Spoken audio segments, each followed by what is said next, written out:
La Escobupedia es un proyecto del equipo de La Escóbula de la Brújula que podrás disfrutar cada 3 semanas gratuitamente en exclusiva en la aplicación móvil de Podium Podcast.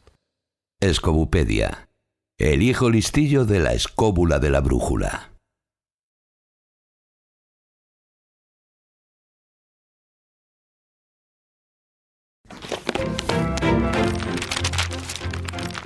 En el tomo de hoy... El vuelo es la acción de volar con cualquier movimiento o efecto a través del aire. También recibe el nombre de vuelo el desplazamiento de las naves espaciales más allá de la atmósfera terrestre.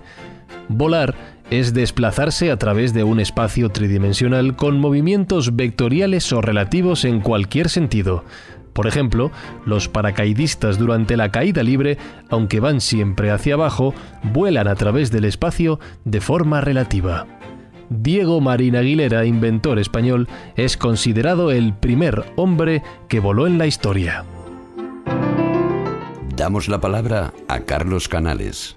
Pues vamos a defender que sí, porque vamos a defender el vuelo autónomo. Y esto es un tema importante. Es decir, claro, obviamente, si estuviéramos en los premios Darwin y un tío, el famoso que ganó el premio Darwin, porque salió volando con una ventana, pues voló, pero no exactamente en el sentido al que nos vamos a referir nosotros. Nosotros entendemos, como hemos dicho al principio, que vamos a hablar del vuelo autónomo, es decir, de la capacidad del ser humano para desplazarse por el aire, en todas las características que has descrito, pero no de manera accidental ni de manera casual, sino de una manera provocada, una manera con conciencia de lo que está haciendo y de una manera voluntaria. En este sentido, en contra de lo que parece, el sueño del vuelo o la idea de volar es tan antiguo como la propia humanidad. El ser humano, sobre todo los habitantes del hemisferio norte y probablemente todos los humanos, descendemos de generaciones de cazadores-recolectores que observaban básicamente la naturaleza. Cualquier depredador, como el ser humano primitivo, descubría que entre sus víctimas o presas había de 3 tipos: las que corrían, las que reptaban, las que nadaban y las que volaban. Es decir, había aves, es decir, había seres que se desplazaban por el aire. Entonces ellos sabían perfectamente que esos seres que desplazaban por el aire, en su naturaleza, en su conformación, en su forma, no eran estrictamente diferentes los que reptaban, corrían o nadaban. Eran animales, tenían vida y podían ser comidos. Pero exactamente igual que tenían un elemento utilitario claro, formaban parte de una manera, muy obvia, de la naturaleza. Eso significa que los seres humanos desde el principio, igual que sabían que podían nadar, reptar o correr, podían volar, o entendían que se podía volar. Entonces el vuelo ha sido, sin duda alguna, uno de los mayores sueños del género humano desde el comienzo de su existencia. Por lo tanto, no es algo tan sencillo y ni tan moderno como muchas veces se pudiera pensar. Es decir, los seres humanos no son tontos, han tenido la misma inteligencia que ahora desde hace muchísimo tiempo, y eso significa que en todo momento nuestros antepasados, pues probablemente cuando meditaban, cuando pensaban o cuando reflexionaban sobre el mundo que les rodeaba, se planteaban el bueno como una alternativa ideal, una alternativa posible. Exactamente igual que los seres humanos hemos querido conocer el entorno en el que vivimos, es decir, conocer qué era el cosmos, qué era el viento, qué era la lluvia, qué era la nieve o qué era el fuego, pues hemos querido ver si podíamos coger todo aquello que los animales hacían y que nosotros envidiábamos: la fuerza del león, la rapidez de una gacela, la agilidad de un antílope o la violencia o la fuerza de un oso. Pues exactamente igual, en la añoranza de poder volar es un ideal humano lógico. Hace 2400 años, en el 380 a.C., un filósofo y científico griego, Arquitas de Tarento, que era amigo de Platón, con el que se escribía, hizo una descripción genial que probablemente es el recordatorio más claro de lo que es el vuelo por parte de un elemento artificial que conocemos los seres humanos. Y es que él dijo que se llegó a construir en Tarento, o sea, en el sur de Italia, en la colonia griega, una paloma de madera que era capaz de volar. Esa paloma de madera tenía un dispositivo que hacía que hervía agua y le salía un vapor por la cola.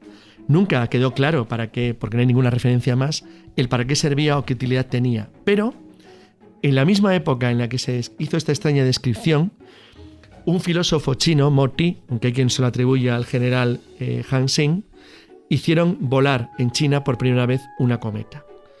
Un instrumento capaz de desplazarse en el aire, construido por seres humanos y capaz de volar, aunque obviamente no autónomamente y por supuesto sin poder llevar a una persona. Esto significa que hace ya muchísimo tiempo que los seres humanos, de una manera u otra, habíamos pensado que era posible, es decir, el construir máquinas o objetos capaces de desplazarse en el aire. En el año 200 a.C., Herón de Alejandría, un matemático y filósofo griego y un gran inventor, describió en una obra suya que se llamaba La Olípila una esfera situada sobre una caldera que cuando giraba tenía un vapor de agua que la hacía girar y por los puntos opuestos expulsaba ese vapor a presión. Es la primera descripción de la historia de un motor a reacción.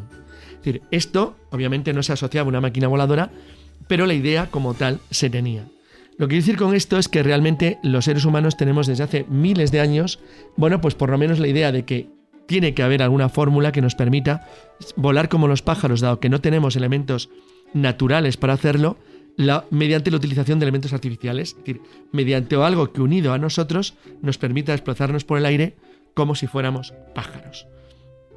En este sentido, todas las descripciones que existen en la época griega y en la época romana, pues bueno, en muchos casos se intenta hacer, bueno, hay rumores sobre la construcción de máquinas capaces de volar, pero siempre forman parte de la imaginación, de la leyenda, de la fantasía o de los sueños. Hasta un momento. Y es que, bueno, aparte de los chinos, que va a un mundo aparte basado siempre en cometas, en el año 600 de la era ya nuestra, parece ser que los chinos utilizaron señales ya para medir distancias y comunicarse en campos de batalla, en una utilización militar. En el mundo nuestro, en el mundo occidental, en el mundo cristiano, el vuelo fue siempre un ideal teórico. Pero en el año 875, aquí en España, no en nuestro mundo exactamente occidental, pero sí en España, un hombre llamado Abdul Qasim Abbas Ben Firmas, que había nacido en Ronda, tuvo una idea. Él había sido médico en la corte de Abderramán II en Córdoba, era un filósofo, un poeta y un astrónomo, y decidió que él era capaz de preparar unas alas de seda y plumas con la cual imitar el vuelo de los pájaros.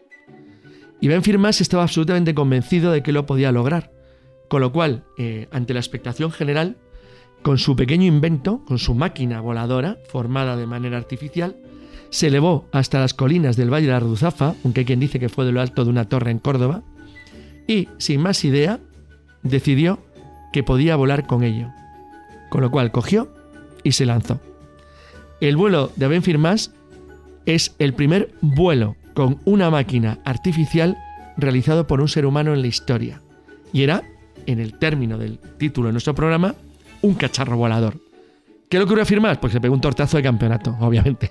Se estampó contra el suelo, pero parece ser, la teoría es que el aire hinchó la parte de las prendas que llevaba y evitó que al estrellarse se matara.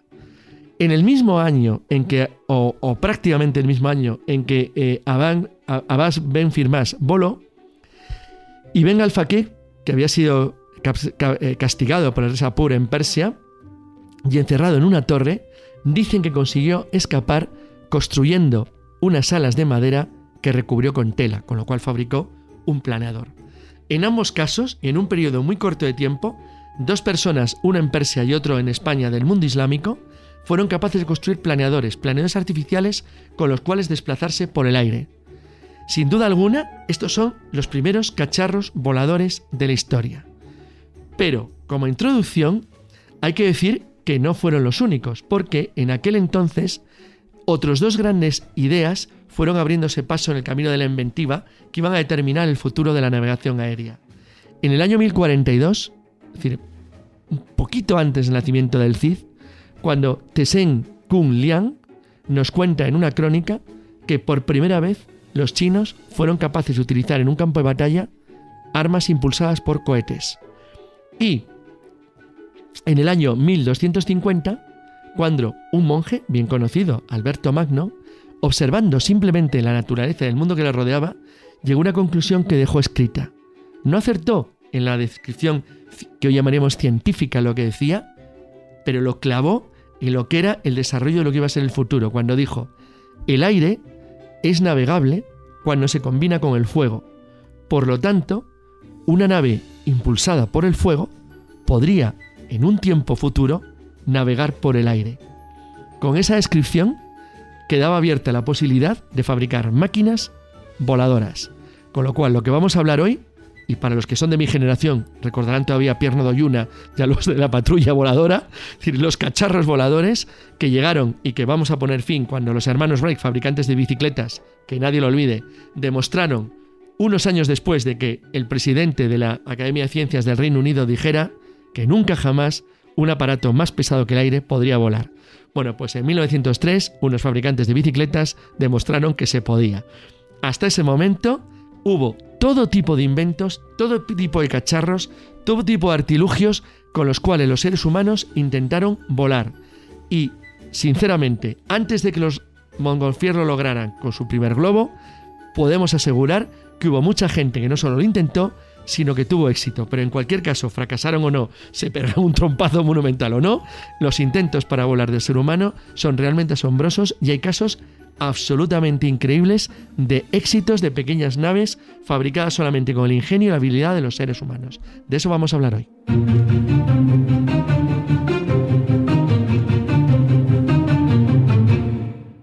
Bueno, en la Edad Media, que es la parte esta que todavía no ha desarrollado Carlos, ahí hubo muchísimos saltadores de torres. Es muy importante eso, porque el sueño de volar ha estado desde siempre, desde el mito griego de Ícaro y Dédalo hasta... Bueno, pues hasta el día de hoy, que todavía se siguen utilizando muchísimos más artefactos, ya no tanto para volar, sino para ir a lo más extremo de la galaxia. Bueno, o para los que se creen que son Superman. También, y algunos pues acaban ahí, en ese sueño, estampándose los dientes o los piños en el suelo. Sí, pero fíjate que Jesús ha dicho una cosa fundamental, que es el vuelo práctico y el vuelo teórico. Una cosa es el tío que tiene una idea genial y dice, joder, fíjate qué aparatejo, cómo puede volar, y otra cosa es el tío que tiene huevos suficientes como para probarlo. Que son como dos niveles diferentes. Claro, es no lo digo porque los niveles curioso, están tío. En esos que saltan de las torres, ¿no? Desde la parte más alta, con una especie de alas, en fin, con una especie de paracaídas, para intentar planear, intentar batir, ¿no? Con sus brazos, con la fuerza motriz humana, intentar batir esas alas, y al final pues se dieron cuenta de que nada, no había forma. Y luego ya es cuando aparecen los primeros artilugios, cacharros, artefactos más o menos sofisticados, y el de Yves Firnas es el primer intento científico de vuelo, ni más ni menos que en el siglo IX. Y a partir de ahí sí que hay muchos más casos, como el del monje benedictino Malmesbury, de Roger Bacon ya estableció también, igual que... Claro, fijaros lo de Roger Bacon, que es muy interesante. Claro. Roger Bacon, que le acaba de citar Jesús, él decía que el aire tenía una superficie como la del mar. O sea, él calculaba que el aire era un elemento etérico, pero sobre el que se podía flotar. Y él dice que se podría construir un aparato en forma de globo de cobre u otro metal lo más delgado posible para ser lo más ligero que se pueda, que debe ser llenado de fluido etéreo o fuego líquido y luego soltarlo en la atmósfera donde flotará como un barco sobre la mar. Por lo que se pueden construir máquinas voladoras en las que se montará el hombre y por medio de alas batientes volará como los pájaros. Algún día las máquinas voladoras podrán transportar viajeros a cualquier parte del mundo. 1278. Pero es que Roger Bacon es uno de los grandes precientíficos, ¿no? Y hizo este descubrimiento de alguna manera adelantándose de alguna manera a lo que sería luego la teoría de Torricelli. Pero aún así, fíjate, en esa exposición, en esa brillante exposición que has hecho, Carlos, el tema está en que hay dos mundos clarísimamente separados. China y el mundo cristiano. Sí, claramente. Sí. Y China iba muy por delante en cuanto a ingenio en lo que se estaba haciendo aquí, porque como tú bien apuntabas, o sea, ellos utilizaron el tema de las cometas, pero es que ya alrededor de 1500, antes de 1600, o sea, ya estaban utilizando hombres subidos en cometas, que claro, al principio lo que hacían era los propios emperadores, a quienes subían, no iban a subir a su propia gente, a quienes subían, pues subían a los prisioneros fíjate, de guerra, ladrones, etcétera, los subían arriba. David, ¿cuántos morirían en el intento? Pero espérate, sí. No, un elemento esencial de la diferencia entre China y Europa es que los chinos siempre eran una especie como de juguete, elemento decorativo o diversión. Pero los europeos siempre buscaron un elemento práctico. Fíjate lo que has citado. ¿Sabes cuál es la primera prueba conocida de subir una persona a una cometa en Europa?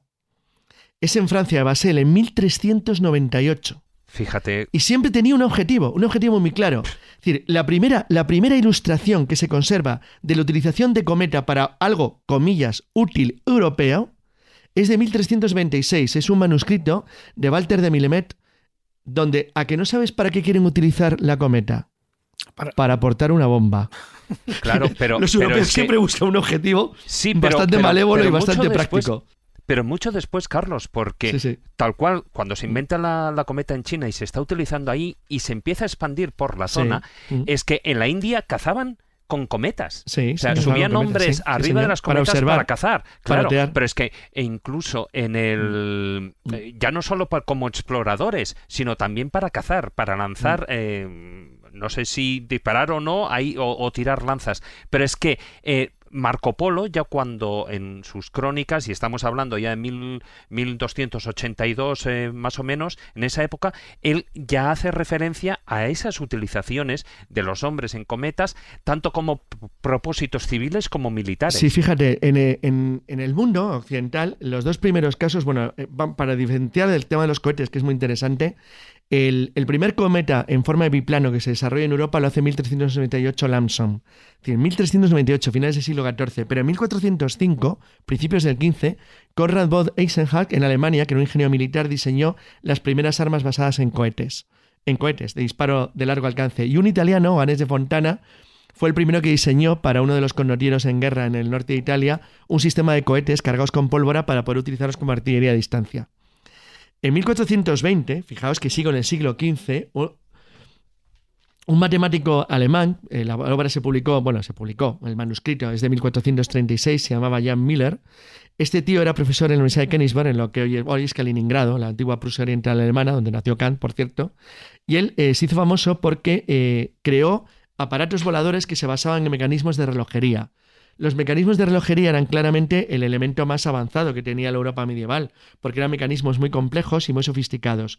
Uno de ellos se llamaba en alemán el Mechanikfly, es decir, la mecánica voladora, que se lanzaba con una mano y era capaz de volar en círculos, y el segundo el Iron Eagle, el águila de hierro, que se supone que era una especie como de pequeño insecto grande o pequeña maquinita voladora que se la regaló al emperador Federico y bueno, pues realmente era una especie de mezcla entre lo que era un autómata, que era el sistema más avanzado que se podía generar a finales de la Edad Media como ingenio mecánico constructivo, con ciertas capacidades de vuelo.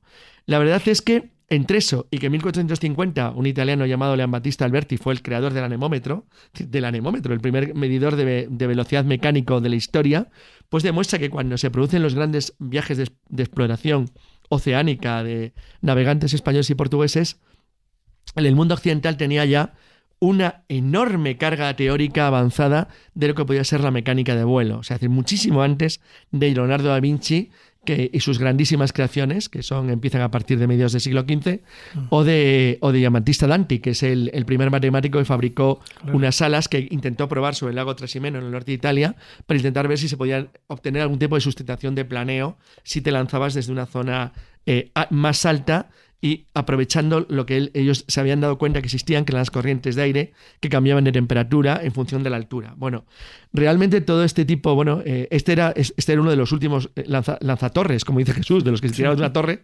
De hecho, él decidió probarlo y se lanzó desde lo alto de la torre más alta de Perugia, dándose un buen tortazo contra la iglesia de Santa María que estaba enfrente y contra las estampó quedando como un chicle ahí aplastado, como si fuera una pegatina. Pero bueno, el chico lo intentó y logró volar un tiempo. Entonces, realmente todos los lanzadores que se lanzaban desde torres es porque sabían o pensaban que tenían alguna posibilidad. Bueno, había dos variantes, los que se lanzaban de torres de iglesia y los que se lanzaban de torres de castillo. Serían las dos grandes variantes.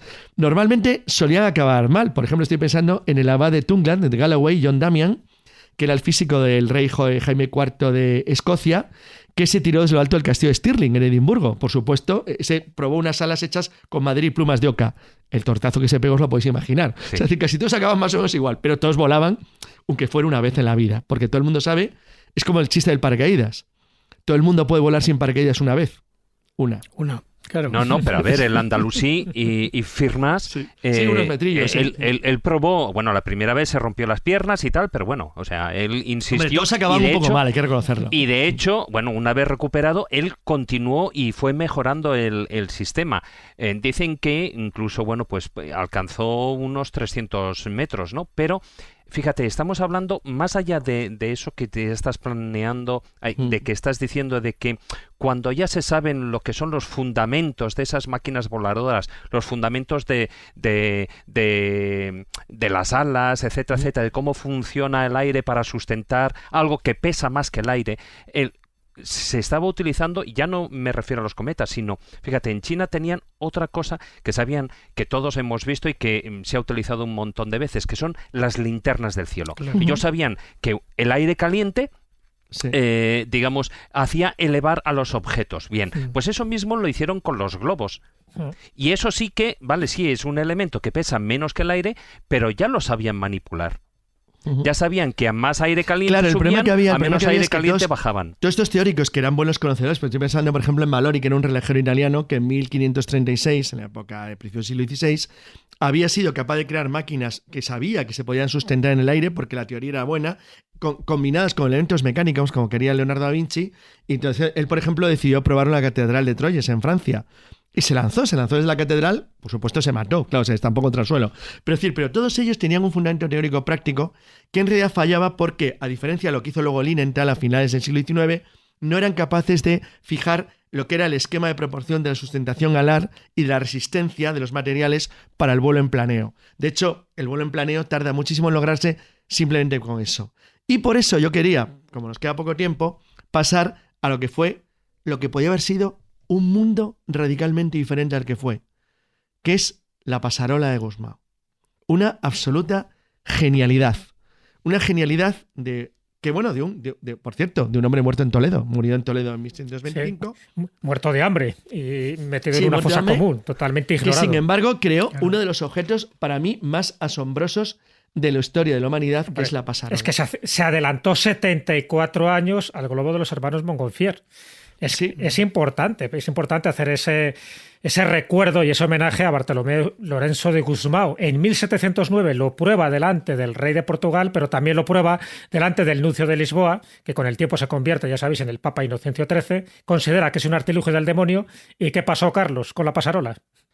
Pues la pasarola la quemaron porque se consideró que era un acto eléctrico y una especie de obra del diablo y se destruyeron hasta los planos. Ni más ni menos. Pero quería comentar una cosa de la pasarola. La pasarola realmente no era exactamente un globo de aire con los de Montgolfier, aunque parece que los hermanos Montgolfier conocían algo de la investigación de Gusmão y realizaron probablemente, sin una copia, una copia no, porque es diferente, una imitación, pero la pasarola era una especie, era un auténtico aerodeslizador volador.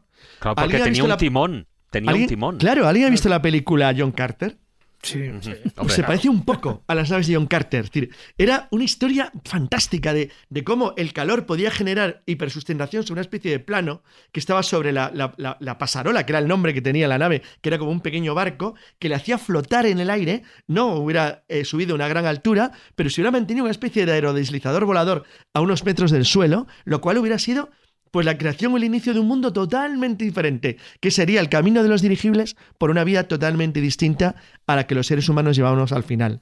Resumiendo, esa es la que emplearon en Marte. Claro. No, lo que quiero decir con esto es que cuando Lilienthal descubre los fundamentos ya verdaderamente teóricos y prácticos del vuelo de planeo y los hermanos Wright consiguen adosarle un motor como fabricantes de bicicletas a uno de esos planeadores, realmente eran los herederos de casi 2000 años de inventos absolutamente geniales de filósofos, inventores, relojeros, matemáticos, astrónomos, que tenían la idea de que si tú aplicabas simplemente la observación y la inteligencia y el conocimiento, podrías llegar a volar como los pájaros. La Escobupedia responde. Abrimos la sección de preguntas frecuentes. ¿Es cierto que un hombre se lanzó desde la torre de la Catedral de Plasencia con un artefacto volador? ¿Qué ocurrió? Pues es cierto, además tiene nombre propio, Rodrigo Duque, ¿no? Alemán, efectivamente. Por cierto, Pedro Duque, nuestro ministro y además pues, de los astronautas más punteros, ¿no? De los que salió de la Tierra, es un pariente lejano de... Anda, ¿sí? ¿En serio? Sí, es cierto. Qué bueno. Para que veas que los genes ya parece que vienen destinados a este tipo de vuelos. El problema de Rodrigo Alemán es muy conocido porque fue un escultor y un tallista de primer orden. Fue el que hizo los coros de la catedral tanto de Toledo como de Ciudad Rodrigo como de Plasencia. Y en esta última etapa de su vida, el tío era pues, un jugador, debía dinero a todo el mundo y ese tipo de de cosas, pues hizo que además de esas misericordias del coro de la Catedral de Plasencia, donde eran bastante subidas de tono, ya sabéis que eran motivos muy eróticos, no gustaba nada a la curia eclesiástica y por distintas razones le metieron preso en la torre de la Catedral de Plasencia. Y este hombre, como era muy ingenioso, dijo, bueno, pues yo me salgo de aquí como sea, ¿no? Y lo que hizo fue crear un artilugio, una estructura de madera recubierta con plumas de ave. Él solo se comía lo que era, pues eso, perdices, gallinas, y recogía las plumas, las iba guardando, no las tiraba. ¿Por qué? Porque hizo una cierta correlación. 2 libras de carne equivalían a 4 onzas de plumas. Y cuando tuvo las plumas... Y además adelgazaba. Dice, tengo que adelgazar para que mi cuerpo sea liviano. Y cuando por fin hizo ese armatoste de madera con plumas en función del peso que él tenía, coge y se tira desde allí, ¿no? Efectivamente, cruza el río Jerte y se pega un leñazo en lo que es la dehesa de los caballos y ahí se pierde su rastro. Año 1505. Si miras una biografía de Rodrigo Alemán, no se sabe cómo murió, pero casi seguro que se puede ir recogiendo sus trozos. Yo creo que se fue volando, ¿eh? Se fue volando. No, lo hubiera ganado en Darwin fácilmente. Queda más bonito así. Bueno, el tío quería ser libre y lo fue. De otra manera, pero lo fue. Ya. Se atribuye a Leonardo da Vinci la invención de numerosas aportaciones al vuelo de los humanos. ¿En qué consistieron? Pues de todo. Pues en todo. Yo tengo recogido a 5. Primero fue hay muchas, pionero del helicóptero, porque él, gracias al tornillo Leucoda, el famoso tornillo de Arquímedes, usando un rotor, tirado por 4 hombres, pues en teoría tenías que ascender. El problema era la fuerza motriz, ¿no? También de las alas articuladas, que había que batirlas, el planeador, o sea, fue también un pionero del ala delta, el paracaídas, él hizo un diseño de paracaídas en forma de pirámide cuadrangular, y por supuesto el ornitóptero, que yo creo que es el invento más conocido. De los inventos de Leonardo, el paracaídas hubiera funcionado casi con seguridad, el resto con grandes problemas, ni siquiera el planeador. Pero los fundamentos teóricos y técnicos estaban bien pensados. El tío era bueno. Sí, él se basaba mucho en las corrientes de aire, sobre todo en los materiales utilizados. El problema en la fuerza motriz humana. Y eso, pues al final, hasta que no llegó el motor eléctrico, todo este tipo de intentos fueron bastante infructuosos. ¿Es cierto que el sueco Emanuel Swedenborg diseñó una máquina voladora? Pues sí, efectivamente. Emanuel Swedenborg, el mismo que escribiera pues cosas sobre el cielo y el infierno, sobre los ángeles, era un científico, era un teólogo, un filósofo, un místico, era un hombre que además se preocupó mucho también por el tema del arte del volar. Y ya que hemos hablado de Gusmão, bueno, pues él construyó o tenía el proyecto de construir una nave muy parecida, el que hizo en un trabajo que era el bosquejo de una máquina para volar en el aire, que lo publicó en 1716. Entonces, esa máquina voladora que él tenía estructurada consistía en una especie muy parecida a una nave como la de Gusmão, en la que estaba cubierto con una tela, con un lienzo, ¿no? Y provisto de 2 grandes remos que eran a modo de alas en las que movían con un eje horizontal, ¿no? Entonces, de esa manera podían avanzar y podían ascender y podían bajar en lo que podía ser esa carrera de avanzar en el espacio. Es curioso que precisamente una persona así, en el que siempre y en estos ámbitos se le ha considerado, bueno, aquí sobre todo en el resto de Europa, como una persona muy mística, en Suecia se le tiene como un gran científico. ¿Dentro de las teorías de las pistas de Nazca se utilizó algún artefacto aéreo? Bueno, esa es una teoría recurrente y que la mantuvo Jim Boothman en 1975, y no solo lo estableció él, sino también otros, sino que diseñó un globo aerostático. Él pensaba que estos geoglifos que se hacen entre el año 300 y 500 después de Cristo tenían que utilizar una plataforma alta. Allí no hay montes, no hay montañas, por lo tanto los globos aerostáticos era una posibilidad factible. Él se basó en diseños que aparecen en las piezas de alfarería y también en los tejidos, y pensó que no era desdeñable la teoría de primitivos globos aerostáticos para diseñar desde el aire estas figuras tan espectaculares. En el próximo tomo hablaremos de la vida y obra de Rasputín. Gracias por consultar la Escobupedia. En 3 semanas pondremos un nuevo tomo a su disposición.